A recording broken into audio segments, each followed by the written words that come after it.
ಗಣೇಶ ವಿಸರ್ಜನೆಯ ಸಂದರ್ಭದಲ್ಲೇ ದೊಡ್ಡ ಮಟ್ಟದ ಗಲಾಟೆಯಾಗಿದೆ. ನಾಗಮಂಗಲದ ಗಲಭೆ ಪ್ರಕರಣ ಬಹುತೇಕ ಜಿಲ್ಲೆಗಳಿಗೆ ಅದು ವ್ಯಾಪಿಸ್ತಾ ಇದೆಯಾ ಅನ್ನುವಂಥ ಅನುಮಾನ. ಮನೆ ವಾಹನಗಳ ಮೇಲೆ ಎಲ್ಲೂ ಕೂಡ ಕಲ್ಲು ತೂರಾಟ ಆಗ್ಬಿಟ್ಟಿದೆ. ಆನೆಕೊಂಡ ಬಳಿ ಕಲ್ಲು ತೂರಿ ಕಿಡಿಗೇಡಿಗಳು ಅಟ್ಟಹಾಸ ಮೆರೆದಿದ್ದಾರೆ. ದೃಶ್ಯ ಗಮನಿಸ್ತಾ ಇದೀವಿ. ಮನೆಯ ಕಿಟಕಿ ಗಾಜು ಎಲ್ಲವೂ ಕೂಡ ಪುಡಿ ಪುಡಿ ಆಗಿರೋದು. ಗಣೇಶ ವಿಸರ್ಜನೆಗೆ ಹೊರಟಂತ ಸಂದರ್ಭದಲ್ಲೇ, ಮೆರವಣಿಗೆಗೆ ಹೊರಟಂತ ಸಂದರ್ಭದಲ್ಲೇ ಕಲ್ಲು ತೂರಾಟ ಆಗಿದೆ. ಯಾರೋ ದುಷ್ಕರ್ಮಿಗಳು ಏಕಾಏಕಿ ನುಗ್ಗಿ ಕಲ್ಲು ತೂರಿದ್ದಾರೆ. ಒಟ್ನಲ್ಲಿ ಇದರ ಉದ್ದೇಶ ಅಂತೂ ಬಹಳ ಸ್ಪಷ್ಟವಾಗಿ ಗೊತ್ತಾಗ್ತಾ ಇದೆ. ಶಾಂತಿ ಭಂಗ, ಕಾನೂನು ಸುವ್ಯವಸ್ಥೆ ಹದಗೆಟ್ಟಿದೆಯಾ ರಾಜ್ಯದಲ್ಲಿ ಅನ್ನೋದನ್ನ ಪದೇ ಪದೇ ನಾವು ಪ್ರಶ್ನೆ ಮಾಡಲೇಬೇಕಾದಂತಹ ಸನ್ನಿವೇಶಗಳು, ಅದಕ್ಕೆ ಇಂತಹ ಘಟನೆಗಳೇ ಸಾಕ್ಷಿ ಆಗ್ತಾ ಇರೋದನ್ನ ನಾವು ಗಮನಿಸ್ತಾ ಇದ್ವಿ. ನಾಗಮಂಗಲದ ಘಟನೆಯ ಬಳಿಕನಾದರೂ ಎಚ್ಚೆತ್ತುಕೊಳ್ಬೇಕಿತ್ತು. ಬಹುತೇಕ ಜಿಲ್ಲೆಗಳಲ್ಲಿ ಅತಿ ಹೆಚ್ಚಿನ ಭದ್ರತೆಯನ್ನು ಒದಗಿಸಲಾಗ್ತಾ ಇದೆ. ಗಣೇಶ ಉತ್ಸವದ ಸಂದರ್ಭದಲ್ಲಿ ಬೆಣ್ಣೆ ನಗರಿ ಹೇಳಿ ಕೇಳಿ, ದಾವಣಗೆರೆಯಲ್ಲಿ ಯಾಕೆ ಭದ್ರತೆ ಒದಗಿಸಲಿಲ್ಲ ಅನ್ನುವಂಥ ಪ್ರಶ್ನೆ. ದೃಶ್ಯ ನೋಡ್ತಾ ಇದ್ವಿ. ಸಿಕ್ಕದಕ್ಕೆಲ್ಲ ಕಲ್ಲು ತೂರಿದ್ದಾರೆ ದುಷ್ಕರ್ಮಿಗಳು. ಹಾಗಾಗಿ ಮನೆಯ ಗಾಜು ಪುಡಿ ಪುಡಿ ಆಗಿರೋದು, ಹಲವು ವಾಹನಗಳು ಜಖಮಾಗಿದೆ. ಈಗ ಎಲ್ಲ ಆದ ಬಳಿಕ ಪೊಲೀಸರ ಭದ್ರತೆ, ತತ್ಕ್ಷಣ ಪೊಲೀಸರು ದೌಡಾಯಿಸಿದ್ರು, ಪರಿಸ್ಥಿತಿಯನ್ನು ನಿಯಂತ್ರಣಗೊಳಿಸಿದ್ದಾರೆ. ಬಟ್ ಈ ಘಟನೆ ಆಗೋಕ್ಕೂ ಮುಂಚೆನೆ ಯಾಕೆ ಪೊಲೀಸ್ ಇಲಾಖೆ ಅಥವಾ ಪೊಲೀಸರು ಅಲರ್ಟ್ ಆಗಲ್ಲ ಅನ್ನೋದು ಪ್ರಶ್ನೆ ಆಗ್ಬಿಡುತ್ತೆ. ನೋಡಿ, ದಾವಣಗೆರೆಯಲ್ಲಿ ಎಷ್ಟು ರೋಷಾವೇಶ ಇತ್ತು ಅಂತ ದುಷ್ಕರ್ಮಿಗಳದ್ದು. ಶಾಂತಿಯುತವಾಗಿ ಗಣೇಶ ಮೆರವಣಿಗೆ, ಗಣೇಶ ವಿಸರ್ಜನೆಗಳು ಬಹುತೇಕ ಕಡೆ ಆಗ್ತಾ ಇಲ್ಲ. ಕಾರಣ ಇಷ್ಟೇ, ನಾಗಮಂಗಲದ ಆ ಗಲಭೆ ಪ್ರಕರಣ. ನಾಗಮಂಗಲದಲ್ಲಿ ಏನಾದರೂ ಪೊಲೀಸರು ಅಲರ್ಟ್ ಆಗಿಬಿಟ್ಟಿದ್ರೆ, ಅಲ್ಲಿ ಶಾಂತಿಯುತವಾಗಿ ಏನಾದರೂ ಗಣೇಶನ ಮೆರವಣಿಗೆ ಆಗಿ ವಿಸರ್ಜನೆ ಆಗ್ಬಿಟ್ಟಿದ್ರೆ ಮೋಸ್ಟ್ಲಿ ಇಷ್ಟೆಲ್ಲ ಬೆಂಕಿ ಹೊತ್ಕೊಳ್ತಾ ಇರಲಿಲ್ಲ ಬಹುತೇಕ ಜಿಲ್ಲೆಗಳಲ್ಲಿ. ಆ ದ್ವೇಷದ ಕಿಡಿ ಬಹುತೇಕ ಜಿಲ್ಲೆಗಳಲ್ಲಿ ವ್ಯಾಪಿಸ್ತಾ ಇದೆ ಅನ್ನೋದು ಕೂಡ ಬಹಳ ಸ್ಪಷ್ಟ. ದೃಶ್ಯ ಗಮನಿಸ್ತಾ ಇದ್ವಿ. ಕಲ್ಲು ಹಿಡ್ಕೊಂಡು ಬಂದು ತೂರ್ತಾ ಇರೋದು ದುಷ್ಕರ್ಮಿ. ಮಾರ್ಕ್ ಮಾಡಿ ತೋರಿಸ್ತಾ ಇದೀವಿ. ಸಿಕ್ಕಲ್ಲಿ ಎಲ್ಲೆಲ್ಲಿ ಕಲ್ಲು ಸಿಗುತ್ತೋ ಎಲ್ಲ ತಂದು ಎತ್ತು ಹಾಕೋದು. ಸಿಕ್ಕವ್ರ ಮೇಲೆ ಹಲ್ಲೆ, ಮನೆ ಮೇಲೆ, ವಾಹನಗಳ ಮೇಲೆ ಕಲ್ಲು ತೂರಿದ್ದಾರೆ ದುಷ್ಕರ್ಮಿಗಳು. ಈ ಬಗ್ಗೆ ಮತ್ತಷ್ಟು ಡೀಟೇಲ್ಸ್ ಅನ್ನ ಕೊಡ್ತಾ ಹೋಗ್ತಾರೆ ನಮ್ಮ ಪ್ರತಿನಿಧಿ ವಿಠಲ್. ನೇರ ಸಂಪರ್ಕದಲ್ಲಿ ಜಾಯಿನ್ ಆಗ್ತಿದ್ದಾರೆ ದಾವಣಗೆರೆಯಿಂದ. ವಿಠಲ್, ಬೆಣ್ಣೆ ನಗರಿ ದಾವಣಗೆರೆ ಸೂಕ್ಷ್ಮ ಪ್ರದೇಶ ಅಂತೂ ಅಲ್ಲ, ಶಾಂತಿಗೆ ಹೆಸರುವಾಸಿ ದಾವಣಗೆರೆ. ಅಲ್ಲೇ ಈ ರೀತಿ ಶಾಂತಿ ಭಂಗ ಆಗುತ್ತೆ ಅಂದ್ರೆ ಏನರ್ಥ? ನಾಗಮಂಗಲದ ಕಿಡಿ ಅಲ್ಲೂ ಕೂಡ ಕಾಣಿಸ್ಕೊಳ್ತಾ ಹೇಗೆ?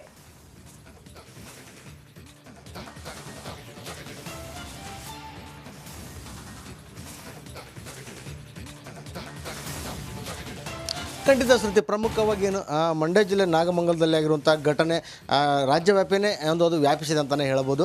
ಅದರ ಒಂದು ಸ್ಪಾರ್ಕ್ ಇನ್ನು ದಾವಣಗೆರೆಯಲ್ಲಿ ಕಿಡಿ ಹೊತ್ತಿದ್ದು ನಿನ್ನೆ ಒಂದು ಗಣೇಶ ಮೆರವಣಿಗೆ ಸಹ ನಾವು ಸಾಕಷ್ಟು ಗಮನಿಸಿರುವಂಥದ್ದು. ಏನು ನಿನ್ನೆ ಆ ಗಣೇಶ ವಿಸರ್ಜನೆ ಮೆರವಣಿಗೆ ವೇಳೆ ನಡೆದಂತಹ ಆ ಒಂದು ಗಲಾಟೆ ವೇಳೆ ಏನು ಕಲ್ಲು ತೂರಾಟ ಪ್ರಕರಣ ಸಾಕಷ್ಟು ಆತಂಕವನ್ನು ಈಗ ದಾವಣಗೆರೆ ನಗರದಲ್ಲಿ ಸೃಷ್ಟಿ ಮಾಡಿ ಒಂದು ಅಶಾಂತಿಯನ್ನೇ ಉಂಟು ಮಾಡಿದೆ ಅಂತಲೇ ಹೇಳ್ಬೋದು. ಇಲ್ಲಿ ಮೊದಲನೇದಾಗಿ ಆ ಪೊಲೀಸರು ಸಹ ಸಾಕಷ್ಟು ಹರಸಾಹಸನೆ ಪಟ್ಟಿದ್ದಾರೆ. ಆದರೆ ಪೊಲೀಸರ ಕಣ್ಣು ತಪ್ಪಿಸಿ ಕಲ್ಲು ತೂರಾಟ ಘಟನೆ ಮಾಡುವಲ್ಲಿ ಏನು ಆ ಕಿಡಿಗೇಡಿಗಳು ಒಂದು ಪ್ರಮುಖ ಪಾತ್ರ ವಹಿಸಿದ ಪಕ್ಕ ಪ್ಲಾನ್ ಮೇಲೆ ಮಾಡಿದ್ದಾರೆ ಅನ್ನೋಂಥದ್ದು ಇಲ್ಲಿ ಮೇಲ್ನೋಟಕ್ಕೆ ಕಂಡು ಬರ್ತಿರುವಂಥದ್ದು ಶ್ರುತಿ. ಇನ್ನು ಈ ಘಟನೆಯಲ್ಲಿ ಏನು ಸಾಕಷ್ಟು ಅಂದರೆ ಬೇತೂರು ರಸ್ತೆಯಲ್ಲಿ ಬರುವಂತಹ ಆನೆಕೊಂಡ ಭಾಗದಲ್ಲಿ ಪೆಟ್ರೋಲ್ ಬಂಕ್ ಹಿಂಭಾಗದಲ್ಲಿ ಸಹ ಏನು ಸಾಕಷ್ಟು ಕಲ್ಲು ತೂರಾಟ ಆಗಿರುವಂಥದ್ದು. ಆ ಏರಿಯಾದಲ್ಲಿರುವಂತಹ ಸುಮಾರು ಮನೆಗಳ ಮೇಲೆ ಕಲ್ಲು ತೂರಾಟ ಮಾಡ್ತಾರೆ, ವಾಹನಗಳ ಮೇಲೆ ಕಲ್ಲು ತೂರಾಟಗಳನ್ನ ಮಾಡ್ತಾರೆ, ಮನೆ ಮುಂದೆ ನಿಲ್ಲಿಸಿದಂಥ ಬೈಕ್ಗಳನ್ನು ಜಖಂಗೊಳಿಸುವಂಥ ಕೆಲಸವನ್ನು ಮಾಡ್ತಾರೆ. ಸುಮಾರು 5ಕ್ಕೂ ಹೆಚ್ಚು ಬೈಕ್ಗಳು ಜಖಂಗೊಂಡಿರುವಂಥದ್ದು, ಸುಮಾರು 4 ಕಾರುಗಳು ಏನು ಇಲ್ಲಿ ಘಟನೆಯಲ್ಲಿ ಏನು ಪುಡಿ ಪುಡಿ ಆಗಿರುವಂಥದ್ದು. ನಾನು ನಿಮಗೆ ಒಂದು ಕಾರಣ ದೃಶ್ಯದಲ್ಲಿ ತೋರಿಸ್ತಾ ಹೋಗ್ತೀನಿ.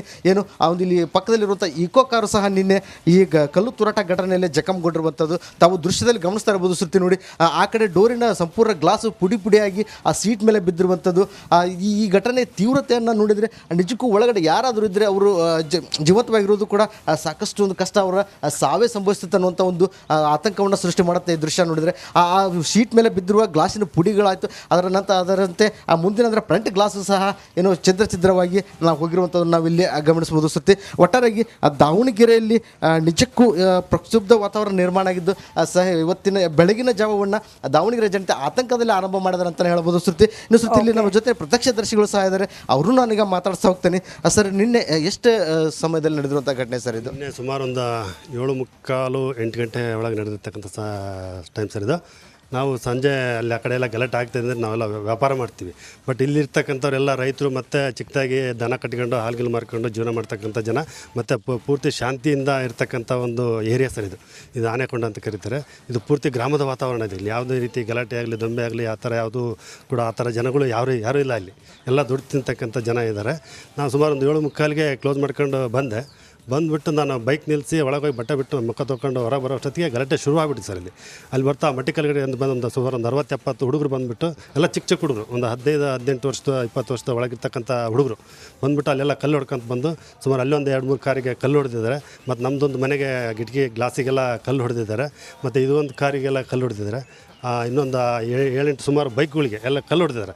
ಆಮೇಲೆ ಶ್ರುತಿ ತಾವು ಗಮನಿಸ್ಬೋದು, ನಿಜಕ್ಕೂ ಇಲ್ಲಿ ಒಂದು ಆತಂಕ ಏನು ವಾತಾವರಣವೇ ನಿರ್ಮಾಣ ಆಗಿರುವಂಥದ್ದು. ಒಟ್ಟಾರೆ ಈ ದಾವಣಗೆರೆಯ ಅಶಾಂತಿಯನ್ನು ಯಾವ ರೀತಿ ಸುಸ್ಥಿತಿಗೆ ಜಿಲ್ಲಾಡಳಿತ ತರತ್ತನ್ನೋದೇ ಇಲ್ಲಿ ಒಂದು ಕುತೂಹಲ ಆಗಿರುವಂಥದ್ದು.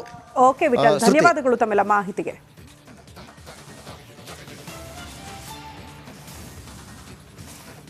ಅಂದು ನಡೆದ ಒಂದು ಕೋಮು ದಳ್ಳೂರಿ ಇಡೀ ನಗರವನ್ನೇ ಆತಂಕಕ್ಕೆ ದೂಡ್ಬಿಟ್ಟಿತ್ತು. ಹೇಳಬೇಕು ಅಂದ್ರೆ ಅಂದು ಆವರಿಸಿದ ಬೆಂಕಿಯ ಕಿಡಿ ಇನ್ನೂ ಕೂಡ ತಣ್ಣಗಾಗಿಲ್ಲ. ಅಂಥ ಘಟನೆಗೆ ಮತ್ತೊಂದು ಸಾಕ್ಷಿಯ ಎಕ್ಸ್ಕ್ಲೂಸಿವ್ ರಿಪಬ್ಲಿಕಾಣಗೆ ಲಭ್ಯ ಆಗಿದೆ. ಆ ಕುರಿತ ಒಂದು ರಿಪೋರ್ಟ್ ಇಲ್ಲಿದೆ ನೋಡಿ.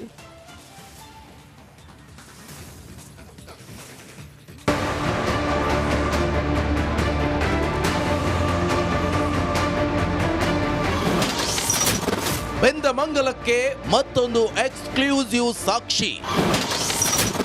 ನಿಗಿನಿಗಿ ಕೆಂಡದಂತಾಗಿತ್ತು ನಾಗಮಂಗಲ.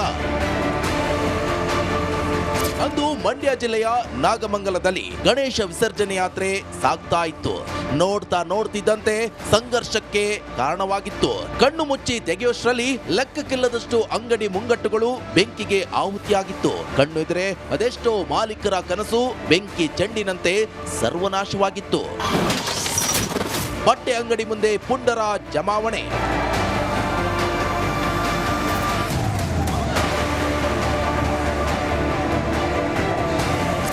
ಮಾಡಲೇಬೇಕು ಅಂತ ಸಜ್ಜಾಗಿದ್ದ ಕಿಡಿಗೇಡಿಗಳ ಗುಂಪಿಗೆ A2B ಬಟ್ಟೆ ಶಾಪ್ ಟಾರ್ಗೆಟ್ ಆಗಿತ್ತು. ಒಂದು ಸಮುದಾಯದ ಜನರು ಬಂದು ಅಂಗಡಿ ಬಾಗಿಲನ್ನ ಮುರಿದು ಒಳನುಗ್ಗಿದ್ರು.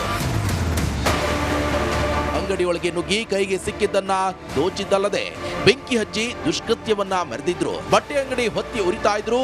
ನೋಡಿಕೊಂಡು ಸುಮ್ಮನೆ ನಿಂತಿರೋ ಮಂದಿ ನೋಡ್ತಾ ಜಮಾವಣೆಗೊಂಡ್ರು. ನಾಗಮಂಗಲದ ಮೈಸೂರು ಹೆದ್ದಾರಿಯಲ್ಲಿ ಅಂಗಡಿ ಮುಂಗಟ್ಟುಗಳಿಗೆ ಬೆಂಕಿ ಹಚ್ಚಿದ್ದು ಗೊತ್ತಾಗಿ ಪೊಲೀಸರು ಪರಿಸ್ಥಿತಿ ನಿಯಂತ್ರಿಸುವುದರಲ್ಲಿ ಮುಂದಾಗಿದ್ರು. ಅದೇ ಸಮಯದಲ್ಲಿ ಮಂಡ್ಯ ರಸ್ತೆಯಲ್ಲಿರೋ ಈ ಅಂಗಡಿಗೂ ಬೆಂಕಿ ಕೋಮು ದಳ್ಳೂರಿಗೆ ಬಲಿಯಾಗಿತ್ತು. ಯಾವಾಗ ಮಂಡ್ಯ ರಸ್ತೆಯಲ್ಲಿ ಅಂಗಡಿಗೆ ಬೆಂಕಿ ಇಟ್ರು ವಿಚಾರ ಪೊಲೀಸರಿಗೆ ಗೊತ್ತಾಗುತ್ತೋ ಇತ್ತ ದೌಡಾಯಿಸಿದ್ರು. ಏನೇ ಹೇಳಿ, ಸಾಲ ಸೂಲ ಮಾಡಿ ಬದುಕನ್ನ ಕಟ್ಟಿಕೊಂಡಿದ್ದವರು ಬದುಕು ಬೆಂಕಿಯಲ್ಲಿ ಬೆಂದು ಹೋಗಿದೆ. ಸದ್ಯ ಪ್ರಕರಣ ದಾಖಲಿಸಿಕೊಂಡಿರೋ ಪೊಲೀಸರು ತನಿಖೆಯನ್ನ ಮುಂದುವರಿಸಿದ್ದಾರೆ. ಆದರೆ ಸುಟ್ಟು ಹೋದ ಬಟ್ಟೆ ಬರೆ ಬಂಡವಾಳ ಮರಳಿ ಸಿಗುತ್ತಾ? ಖಂಡಿತ ಇಲ್ಲ. Bureau report, republic Kannada.